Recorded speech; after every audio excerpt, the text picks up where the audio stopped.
Hello friends, welcome to my channel. ಇವತ್ತು ನಾನು ಅಕ್ಕಿ ಶಾವಿಗೆ ಹೇಗೆ ಮಾಡೋದು ಅಂತ ತೋರಿಸ್ತಾ ಇದ್ದೀನಿ. ಅಕ್ಕಿನ ಒಂದಿನ ಮುಂಚೆನೇ ನೈಟ್ ಫುಲ್ಲು ತೊಳೆದು ನೆನೆಸಿಟ್ಕೊಳ್ಬೇಕು. ಈ ರೀತಿ ನೀರೆಲ್ಲ ಶೋಧಿಸಿಟ್ಕೊಳ್ಬೇಕು. ಇದನ್ನು ಒಣಗಿಸಿ ಪೌಡ್ರ್ ಮಾಡಿ ಕೂಡ ಮಾಡ್ಬೋದು. ಅಕ್ಕಿ ಹಿಟ್ಟು ರೆಡಿ ಮಾಡಿಕೊಂಡು ಅದರಲ್ಲೂ ಕೂಡ ಶಾವಿಗೆ ಮಾಡ್ಬೋದು. ಇದು ನಾನು ತೋರಿಸ್ತಾ ಇರೋದು ಇನ್ನೊಂದು ಮೆಥಡು. ಇದನ್ನು ಒಂದು ಸಲ ಟ್ರೈ ಮಾಡಿ ನೋಡಿ. ಶಾವಿಗೆ ರುಚಿನೂ ಚೆನ್ನಾಗಿರುತ್ತೆ. ಈ ರೀತಿ ಜಾರ್ಗೆ ಹಾಕ್ಕೊಂಡು ಸ್ವಲ್ಪ ನೀರು ಹಾಕ್ಕೊಂಡು ರುಬ್ಕೊಳ್ಬೇಕು. ಜಾಸ್ತಿ ನೀರು ಹಾಕೋದ್ರಿಂದ ಜಾರಿಂದ ಎಲ್ಲ ಹೊರಗಡೆ ಬಂದುಬಿಡುತ್ತೆ. ಸ್ವಲ್ಪ ನೀರು ಹಾಕ್ಕೊಂಡು ದೋಸೆ ಹಿಟ್ಟಿನ ಅದಕ್ಕೆ ರುಬ್ಕೊಂಡು ಆಮೇಲೆ ನೀರು ಸೇರಿಸ್ಕೊಳ್ಬೋದು. ಈಗ ಇದನ್ನು ಗ್ರೈಂಡ್ ಮಾಡ್ಕೊಳ್ತಾ ಇದ್ದೀನಿ. ನೋಡಿ, ಈಗ ರೆಡಿ ಇದೆ. ದೋಸೆ ಹಿಟ್ಟಿನ ಅದಕ್ಕೆ ಬಂದಿದೆ. ಇದನ್ನೊಂದು ಚಿಕ್ಕ ಪಾತ್ರೆಗೆ ತೊಗೊಂಡು ಮತ್ತು ನಾನು ನೀರು ಸೇರಿಸ್ತಾಯಿದ್ದೆ. ನೋಡಿ, ರೆಡಿಯಾಗಿದೆ.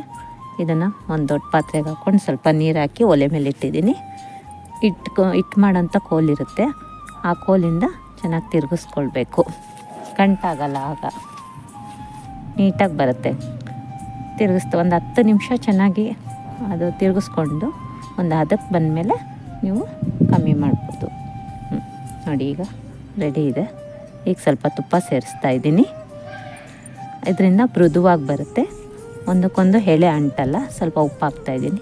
ಸ್ವೀಟ್ ಜೊತೆ ತೊಗೊಳೋದ್ರಿಂದ ಸ್ವಲ್ಪ ಉಪ್ಪು ಕಡಿಮೆ ಹಾಕಿದ್ದೀನಿ. ಇದ್ರ ಜೊತೆ ಕಾಂಬಿನೇಷನ್ ಅಂದರೆ ಸ್ವೀಟ್ ಇಷ್ಟಪಡೋರ್ಗಾದರೆ ತೆಂಗಿನಕಾಯಿ ಹಾಲು, ಅದನ್ನು ನಾನು ಇನ್ನೊಂದು ವಿಡಿಯೋದಲ್ಲಿ ತೋರಿಸ್ತೀನಿ. ಖಾರ ಇಷ್ಟಪಡೋರಾದರೆ ನಾಟಿ ಕೋಳಿ ಸಾರು ಕಾಂಬಿನೇಷನ್ ಚೆನ್ನಾಗಿರುತ್ತೆ. ಇದಕ್ಕಿದ ಬೇಳೆ ಸಾರು ಕೂಡ ಚೆನ್ನಾಗಿರುತ್ತೆ. ಈ ರೀತಿ ತಿರುಗಿಸ್ತಾ ಇರಬೇಕು, ಗಂಟಾಗೋದಕ್ಕೆ ಬಿಡಬಾರ್ದು. ಒಂದು ಅದಕ್ಕೆ ಬಂದಮೇಲೆ ನಾವು ತಿರುಗಿಸೋದನ್ನು ಸ್ವಲ್ಪ ಕಡಿಮೆ ಮಾಡ್ಕೊಳ್ಬೋದು. ನೋಡಿ, ಒಂದು ಲೆವೆಲಿಗೆ ಬಂದಿದೆ. ಈ ರೀತಿ ಬರಬೇಕು. ಓಕೆ, ಚೆನ್ನಾಗಿ ಬಂದಿದೆ. ಈ ಥರ ಗಟ್ಟಿಯಾಗಿ ಒರಳಿಗೆ ಹಾಕೋ ಥರ ಇರಬೇಕು. ಕೈ ಒದ್ದೆ ಮಾಡಿಕೊಂಡು ನೀವು ಅದನ್ನು ತೊಗೊಂಡು ಉಂಡೆ ಮಾಡ್ಕೊಂಡು ನೋಡಿದ್ರೆ ಕೈಗೆ ಅಂಟೋದಿಲ್ಲ. ನೋಡಿ, ಇಷ್ಟು ಸಾಫ್ಟಾಗಿರುತ್ತೆ. ಈ ರೀತಿ ಬಂದರೆ ಆಗಿದೆ, ಹಿಟ್ಟು ಬೆಂದಿದೆ ಅಂತ ಅರ್ಥ. ಈಗ ಒಂದು ಸಲ ನೀವು ತಿರುಗಿಸಿ ಒಂದು 10 ನಿಮಿಷ ಕ್ಲೋಸ್ ಮಾಡಿ ಇಟ್ಬಿಡಿ. ಈಗ ಒಂದು ಹಲ್ಗೆ ಮೇಲೆ ಎಣ್ಣೆ ಹಚ್ಕೊಳ್ಳಿ. ಆ ಹಿಟ್ಟು ಬಿಸಿ ಇರುವಾಗಲೇ ಅದನ್ನು ಚೆನ್ನಾಗಿ ನಾದಬೇಕು. ನಾದೋದ್ರಿಂದ ಒಂದು ವೇಳೆ ಗಂಟಿದ್ರೂ ಅದು ಸರಿ ಹೋಗುತ್ತೆ. ಈ ರೀತಿ ನಾದಿ ನೀವು ಉಂಡೆ ಮಾಡಿ ಒಂದು ಹಾಟ್ ಬಾಕ್ಸಲ್ಲಿ ಇಟ್ಕೋಬೋದು.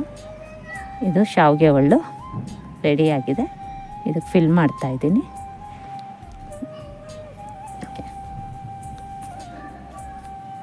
ನಾನು ಬಾಳೆ ಎಲೆ ತೊಗೊಂಡಿದ್ದೀನಿ ಶಾವಿಗೆ ಹಾಕೋದಕ್ಕೆ ಅಂಥೇಳಿ.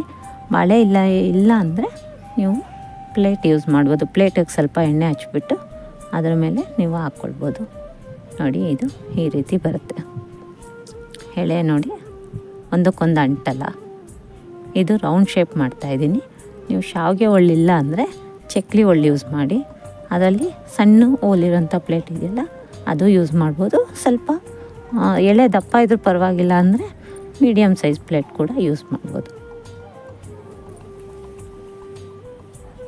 ಈ ರೀತಿ ಬರುತ್ತೆ. ನೀವು ಹಿಟ್ಟು ಜಾಸ್ತಿ ತೊಗೊಳೋದ್ರಿಂದ ಸ್ವಲ್ಪ ದೊಡ್ಡದಾಗಿ ಅಗಲವಾಗಿ ಬರುತ್ತೆ. ಚಿಕ್ಕದಾಗಿ ಸಾಕು ಅಂದ್ರೂ ಮಾಡ್ಕೊಬೋದು. ನೋಡಿ, ಇದು ಈ ಶೇಪ್ ಬರುತ್ತೆ. ನೋಡಿ, ಓಕೆ. ನಿಮಗೆ ಇನ್ನೂ ಒಂದು ಉಂಡೆ ಮಾಡಿ ತೋರಿಸ್ತಾ ಇದ್ದೀನಿ. ಈ ಥರ ಫಿಲ್ ಮಾಡ್ಕೊಳ್ಳಿ. ಬಿಸಿ ಇರುವಾಗಲೇ ಎಲ್ಲ ಒಂದೇ ಸಲ ಬೇಕಾದರೆ ಉಂಡೆ ಮಾಡಿ ನೀವು ಹಾಟ್ ಬಾಕ್ಸಲ್ಲಿ ಹಾಕಿಟ್ಕೊಂಡು ಆಮೇಲೆ ಒತ್ಬೋದು. ಇಲ್ಲ ಒಂದೊಂದಾಗಿ ಮಾಡಿಕೊಂಡು ಕೂಡ ಈ ರೀತಿ ರೆಡಿ ಮಾಡಿಕೊಂಡು ನೋಡಿ, ಇದು ಲಾಂಗ್ ಶೇಪ್ ತೋರಿಸ್ತಾ ಇದ್ದೀನಿ. ಈ ರೀತಿ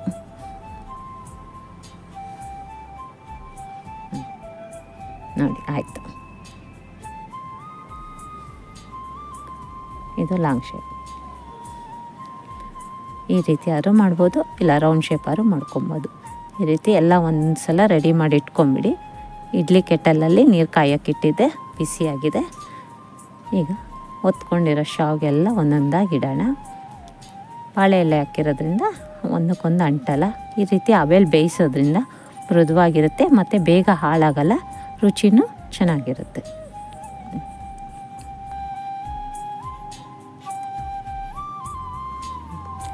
ನೋಡಿ, ಈ ರೀತಿ ಎಲ್ಲ ಒಂದ್ರ ಮೇಲೆ ಒಂದು ಜೋಡಿಸಿ ನೀವು ಒಂದು 5 ರಿಂದ 10 ನಿಮಿಷ ಕ್ಲೋಸ್ ಮಾಡಿ ಬೇಯಿಸಿ. ಕ್ಲೋಸ್ ಮಾಡ್ತಾಯಿದ್ದೀನಿ. ಇಷ್ಟ. ಓಕೆ, ರೆಡಿಯಾಗಿದೆ ನೋಡಿ. ಈ ರೀತಿ ಇದೆ.